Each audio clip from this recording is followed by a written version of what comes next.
Hi folks, thank you so much for joining me today. My name's Greg and this is All Aboot Candles. I'm your self-proclaimed Canadian candle connoisseur. I have got the weekly wax wrap up for you today because it's Sunday. This is a really quick breakdown of all of the candles that I finished burning this week. These aren't all candles that I started burning and finished burning this week. That would be crazy. These are just ones that finally got finished up. And I have full reviews out for several of these candles, so I'll link to those below if you want to go a little bit more in depth. But let's just get things started right off. I finished up the Firecracker Pop.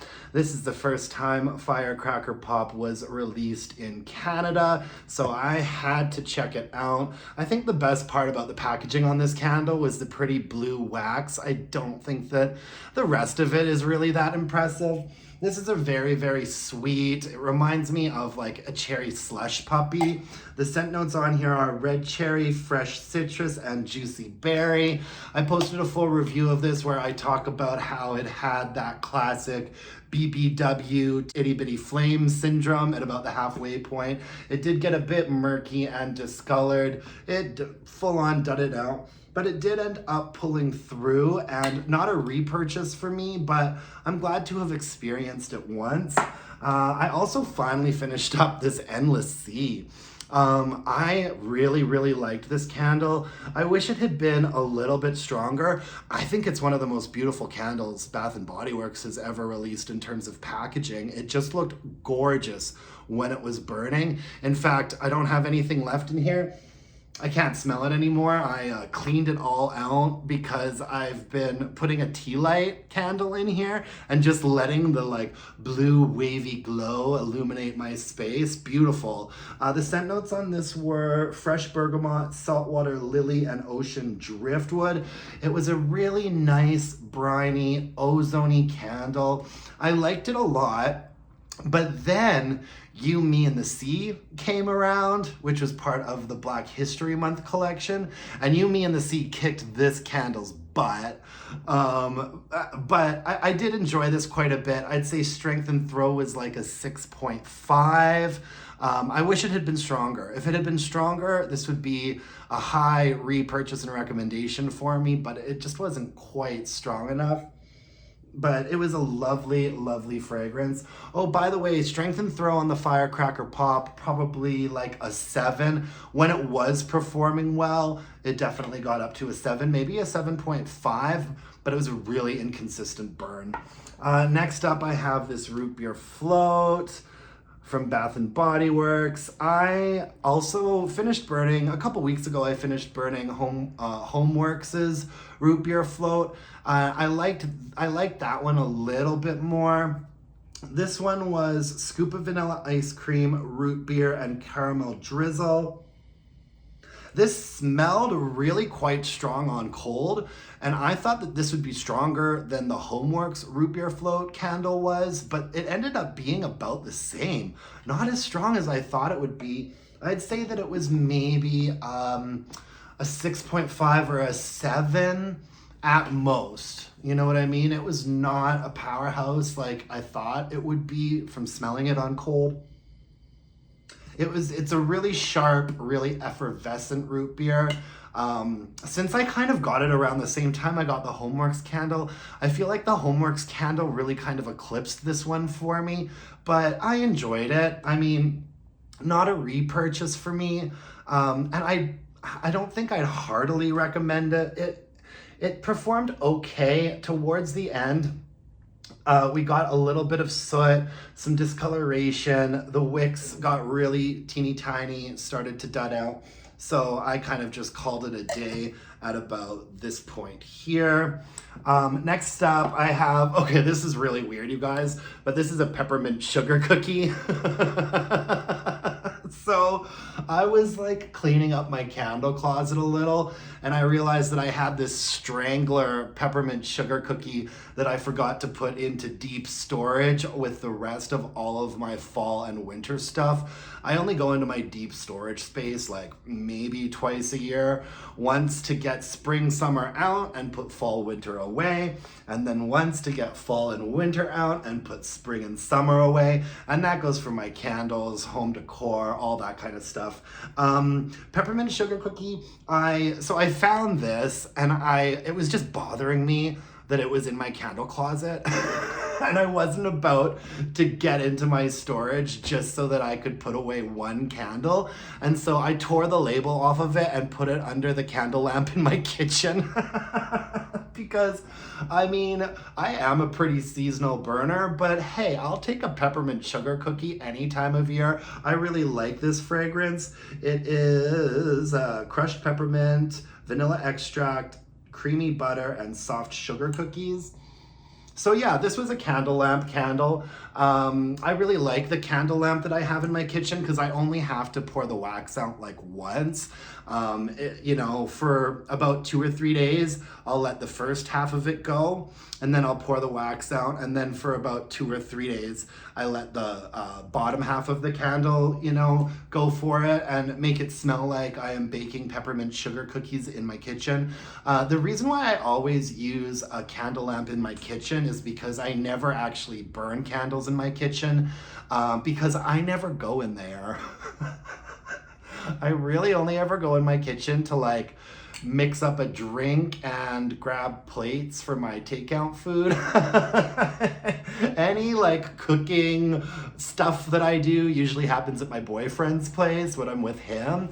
My kitchen just doesn't get used, and it's not really in my sight lines very well in my space, so I don't like to burn candles in there because I'm never checking up on them. So I only ever put candles under a candle lamp in there, and I usually, if it's a full candle that I put under there, they usually last me like a week. And I really enjoy doing it that way. You know, I will turn it on when I get home from work or whatever. I put it on for an 8-hour timer. It stays on for 8 hours and then turns itself off when I'm in bed asleep. This has absolutely no fragrance left in it anymore, but you guys probably know peppermint sugar cookie. It's a good one, and I enjoyed having it in my kitchen, even though we're like really getting into the throes of summer right now. I just kind of had to get rid of it. It does feel weird throwing out candles with so much wax in them, but you eventually get over it if you are living that candle lamp life. I also finished up this sea salt and neroli. I already posted a full review of this candle where I share a lot of thoughts. Bottom line is beautiful, gorgeous, wonderful fragrance that I'm obsessed with. Terrible, dark, murky burn. This was a bright yellow wax when I first started burning it. I mean, this was really sooty. I ended up having to finish it outside. The scent notes are bergamot, coconut, saltwater, neroli, and vanilla. And it's a really thick, bassy, rich, deep, creamy fragrance. Oh, neroli and vanilla are just two of my favorite things. And this is exactly what I would want from a neroli and vanilla candle. I have repurchased it, but I can't really recommend it just on account of the fact that it burned so dirty and sooty. The reason why I repurchased it is because I like this fragrance so much. I'm gonna burn the first half of it, and then the last half is going under that candle lamp in my kitchen because I can't with the sootiness and the murkiness. I also finished up from Goose Creek this banana palm leaf. I really enjoyed this candle. This is one of the best banana fragrances that I've burned in a while. It's way better than Under the Sun from Bath & Body Works. I mean, that candle is weak. This candle is sweet banana, salted palm leaf, sparkling bergamot, and coconut. Yeah, really, really, really thick, rich banana fragrance with quite a bit of greenery happening.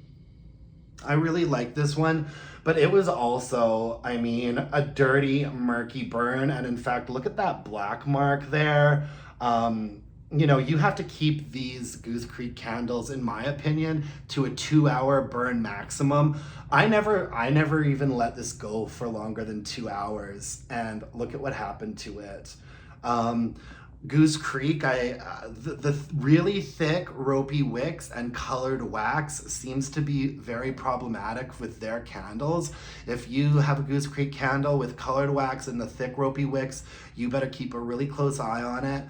Yeah, beautiful fragrance, but just a really shady performer. Strength and throw on this one was probably an 8. And in case I didn't mention it, the sea salt Neroli strength and throw on this one was like an 8.5. Goose Creek has some strong candles. Next up, I finished off Summer Rosebud from Bath and Body Works. I really liked this summer collection. This was Blush Pink Rose, Vibrant Bergamot, and Fresh Cut Stems. I believe that this was a repackage of Riviera Petals. That's what I have heard, and I don't specifically remember it. I did burn Riviera Petals when it came out, and I remembered liking it, and I liked this one too. Yeah, this was a pretty strong one. Towards the end, things got a little bit weird. As you can see, the wicks kind of extinguished themselves at different times, but I did get all the way down to the wick nickels and finished it off. I'd say strength and throw on this was probably about a 7. It is very, very rosy. It's very floral. It is quite smooth, but also it's smooth, but it is also a little bit sharp at the same time. It's quite lush. I really do love rose fragrances. I feel like a lot of people weren't super impressed with this candle or when it came out as Riviera Petals, but I liked it. Not a repurchase for me though. I don't think I'd do it again. I would recommend it. If you smell it in the store and you like it, it was a decent solid performer. Didn't really suffer too much from tiny wicks in the last half of the candle. It was slightly inconsistent in terms of burn quality and strength and throw, but overall I was happy with it. It's a one and done, but I liked it. And then the last one that I have here is Oceanside Lavender.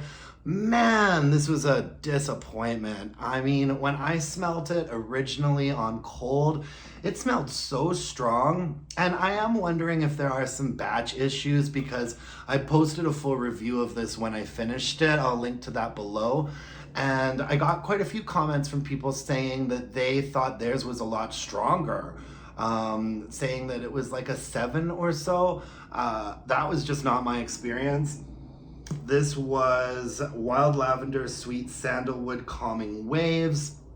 I thought this was going to be a really great performer. For me, strength and throw is probably only about a 4.